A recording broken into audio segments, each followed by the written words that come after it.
السلام عليكم ورحمه الله وبركاته. مهندس محمد ديكو، شركه ديزاين. احنا فين؟ احنا في كومباوند في حدائق اكتوبر. احنا في عماره سكنيه مكونه من البيزمنت وثلاث ادوار فوق.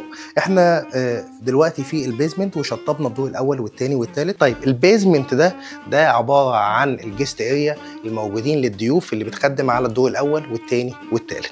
طيب احنا هنتكلم عن البيزمنت اللي موجودين فيه ده. في ناس بتستخدم البيزمنت بالطريقه دي وفي ناس بتستخدم البيزمنت كجراشات. طيب هنتكلم هنا عن الزوننج اللي موجوده معانا. اول زونه معانا دي الجيست اريا الويتنج بتاع التجمع العائله بالكامل. طيب انتوا شايفين السيركيوليشن اللي موجوده اللي احنا راعيناها في التصميم. معانا ممرات الحركه كويسه جدا. طيب حته الالوان احنا هنا مستخدمين الفواتح مع الالواح الجاهزه. اللون البني موجود معانا هنا، وعملنا برضو كونتراست ما بينها وما بين الارضيه في الدارك جراي في البورسلين الموجود معانا. نتكلم بقى عن السقف اللي موجود. احنا هنا بالمناسبه البيزمنت ده بالكامل شغل سمارت وايرد مش وايرلس. عاملين هنا الماجنتيك وعلاقته بالزونه اللي موجودين فيها هنا. الماجنتيك السبوت لايت سنسور الحركه اللي هو السيفتي معانا. احنا لو قلنا ان احنا بره البيت على الابلكيشن ولو حصل فيه حركه هيدينا الارم على نظام السيستم سمارت بتاعنا. عملنا في الجهه المقابله هنا معانا التلفزيون، معانا المكتبه من الاخشاب الطبيعي ده كونتر جاهز. حطينا الدفايه موجوده بيلت ان معانا هنا. الفلاور بوت موجوده برضو بيلت ان في المكتبه. هنتكلم هنا على الحمام اللي احنا عاملينه هيدن في المنطقه دي. نفتح الحمام. هنتكلم عن الحوض البورسلين اللي احنا مصنعينه من نفس خامه البورسلين الهندي في الحمام. هنتكلم على الخلاط الساره ديزاين، الاكسسوارات، المرايه اللي للتاتش الموجوده معانا. نخش بعد كده على القعده المستورده مع الخوارنقات الموجوده بالبلاطه الذهبي. هنطلع فوق لو اتكلمنا ان احنا ده معانا البيزمنت ده مفهوش تهويه. حاطين شفاط في الحمام بيشفط الهواء يطلعه دايركت بره، ودي الجريلا بتاعه الشفاط. وده الحمام الهيدن الموجود معانا. العميل ما كانش عايز يظهره في السايت فعملناه بالباب الهيدن. جزئيه مهمه جدا في الموقع ده هنتكلم عليها هي جزئيه ان احنا عاملين مخزن في الجزئيه دي. ده باب هيدن برضو بيفتح، وفي المخزن موجود معانا الاستورج او اي تخزين موجوده في السايت. طيب نخش على الزونه الثانيه. اول حاجه الزونه الثانيه برضو استمراريه السقف. لو خدتوا بالكم ان احنا بالكامل في السقف مستخدمين التكييفات الكونسيل. طيب التكييفات الكونسيل بتنزل عن السقف 45 سم. مهندس الشاطر اللي يحط ال 45 سم في المكان المناسب ليها بحيث ان هي ما تاثرش على الارتفاع. طب احنا عملنا ايه؟ عملنا ال 45 سم في الجزئيه دي مكمله معايا في المطبخ بالكامل. نخش بعد كده على الزونه الثانيه، زونه اهل البيت. اهل البيت المفروض ان هم هيقعدوا في الحته دي قريبه من المطبخ، قريبه من السفره. معانا 2 كنبه ده للتجمع.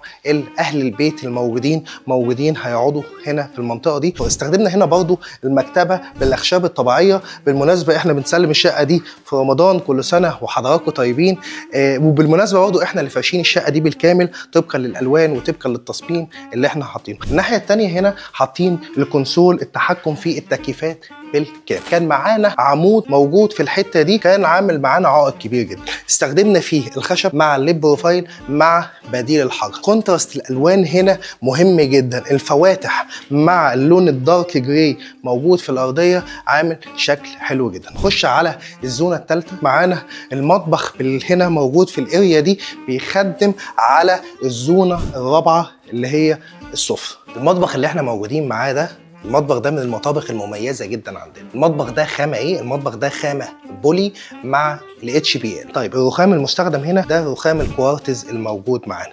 تقسيمه المطبخ اول حاجه بالنسبه لتقسيمه المطبخ ان احنا بنعمل مثلث الحركه. ايه هو مثلث الحركه؟ اللي بيساعد ست البيت وهي موجوده في المطبخ ما بتتخنقش من الحركه. ايه هي مثلث الحركه؟ معايا الثلاجه، خدت الاكل من الثلاجه غسلته على الحوض، خدته من الحوض حطيته على مكان البوتاجاز. طيب في حد بيكلمني يقول لي المطابخ الامريكان الدخان والريحه بتطلع على الريسبشن، بنأسس لمكان الهود بنحط الفليكسبل طالع فوق الجبسن بورد مكمل لبار. معانا هنا البار 2 ليفل، معانا هنا مكان للديسبنسر، معانا ادراج العميقه بتاعه الحلل او وات ايفر ايه هي ادوات المستخدمه في التخزين. معايا اول درج موجود للحلل، تاني درج كذلك موجود للحلل، الدرجين برضو دول كذلك. معانا حته مهمه جدا ستورج من تحت المقشات او وات ايفر جروف، برضو تخزين بدل ما نعمل حاجه في السيكلون فنستغلها. برضو نخش لجزئيه معالجه الاركان ان احنا بنستغلها بالطريقه دي، ففيها برضو تخزين مناسب جدا زي ما حضراتكم شايفين. حته تانية مهمه جدا برضو ان احنا بنأسس للشفاط الموجود معانا 3 اطباق للخضار وبنعمل فيها التهويه بالشكل اللي انتوا شايفينه ده. معانا الوحده اللي تحت الحوض وبنحط فيها الباسكت الموجود معانا، وبرضو منها ستورج. حته مهمه جدا لازم نتكلم عليها في المطابخ ان الوحدات اللي تحت الحوض لازم تتعمل بوديوم هو المقاوم للماء. نيجي بعد كده جنب البوتاجاز، معانا البول اوت، معانا البوتاجاز، ما ننساش دولاب التوابل. نيجي برضو للاركان ستورج، معانا فوق كل اللي فوق ده للسقف ستورج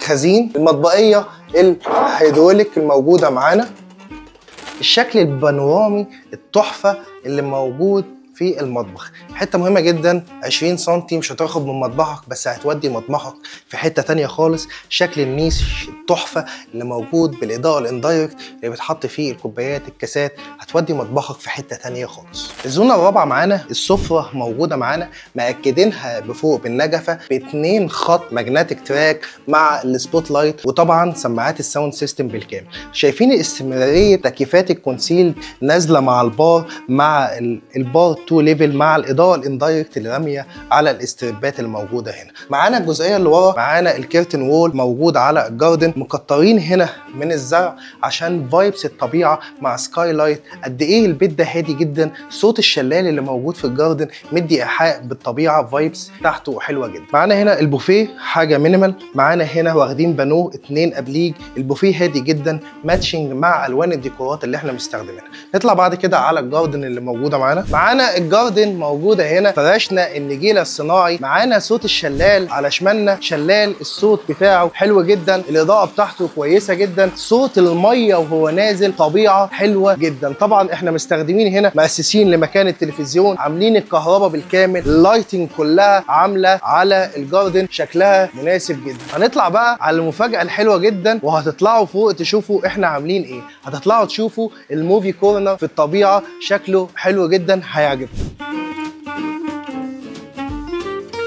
حته الناتشورال فايبس في المكان ان احنا استخدمنا هنا الزرع موجود في الموقع معانا، حته النظر مع السكاي لايت، حته ان الشمس اما تضرب هنا وتضرب في الموقع بيبقى شكلها حلو جدا. الخامات المستخدمه في الموقع ده احنا استخدمنا هنا الالواح الجاهزه، ده خشب طبيعي مش بديل خشب، بديل الحجر. برضو واخدين الناحيه الثانيه خشب طبيعي ببديل الحجر موجود بالاضاءه الاندايركت. الزرع موجود هنا، موجود في المنطقه دي وموجود في المنطقه دي، الناتشورال فايبس موجوده برضو في الشلال. هنتكلم على توزيعه الاضاءه ان كل جزئيه فيها الاضاءه المنفصله ليها، بمعنى ان احنا في الجزئيه دي في الماجنتيك تراك، في السبوت لايت، في الجزئيه الهيدن لايت. نيجي في الجزئيه الثانيه الاستمراريه اللي انا بتكلم فيها مع حضراتكم، هنا نفس الموضوع، السقف فلات مديني وسع، مديني جمال، السبوت لايت مع الماجنتيك تراك برضو مع الساوند سيستم. نيجي هنا في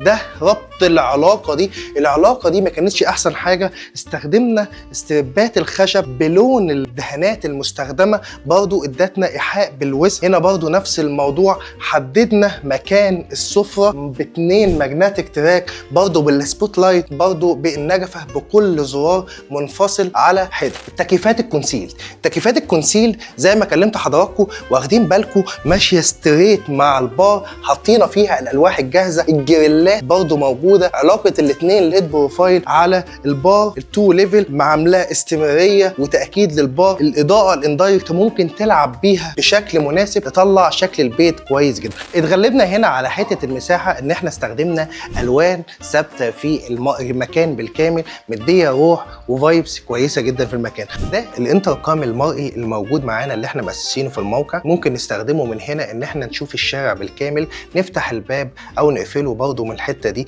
الاتصال بالكامل بيبقى موجود في الجزئيه دي. اتكلمنا على الانتركام، هنتكلم هنا على الكيباد موجوده معانا. دي الشاشه اللي بنتحكم فيها في كل جزئيه موجوده في الشقه. السبوت لايت الماجنتيك، جميع الاضاءه الموجوده في الموقع، والتكييفات والشطر. برضو دي المانيوال، لان بيجي لنا سؤال كتير، طب يا باشمهندس لو الكيباد حصل فيها مشكله، معانا الزراير المانيوال، معانا برضو الموبايل ابلكيشن بنتحكم بيه. برضو موضوع الكاميرات الموجوده في السايت بالكامل برضو متحكمه بيها عن طريق السمارت، ومعمول جهاز الدي في ار بتجميعته موجوده هنا. وبكده احنا خلصنا تفاصيل الشقه دي وشرحها، ومش زي العاده هقول لكم الباقه المستخدمه هنا ايه، هسيبها لحضراتكم اللي متابعينا تقول لنا الباقه المستخدمه، الباكج المستخدم هنا ايه في الوحده دي. واتمنى ان الشقه تكون عجبتكم ونالت رضاكم. شكرا.